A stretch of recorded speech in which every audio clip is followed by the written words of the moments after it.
খুব রিসেন্টলি শ্রীলঙ্কা ঘুরতে গেছিলাম এবং সেখানে শ্রীলঙ্কান ব্ল্যাক চিকেন কারি খেয়েছিলাম। খেতে খুবই ভালো লেগেছিল। তা ভেবেছিলাম এই মশলাটা কিনে নিয়ে গিয়ে কলকাতায় একবার বানাবো।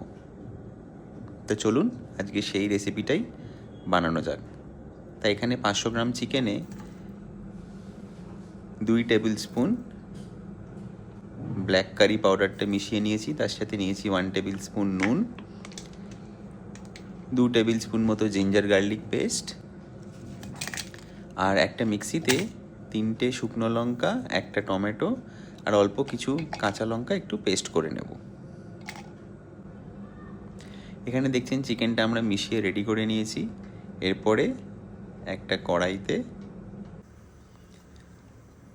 সর্ষের তেল অ্যাড করব এবং সেখানে আমরা একটা ছোট্ট পেঁয়াজ ডুমো ডুমো করে কেটে একটু অল্প ফ্রাই করে নেব।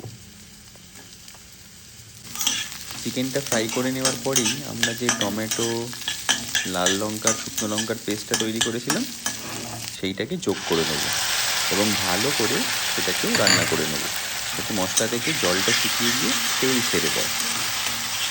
ব্যাস এইটুকুই করণীয়।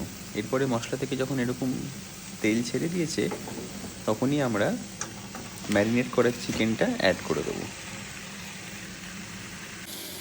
ম্যারিনেট করা চিকেনটা অ্যাড করে দিয়ে প্রথমে কিন্তু আমরা হাই ফ্লেমে একটু ভেজে নেব, কারণ এখন ফ্লেমটা লো করে রাখলে কিন্তু চিকেন থেকে জল ছেড়ে দেবে এবং চিকেনটা ফ্রাই হবে না।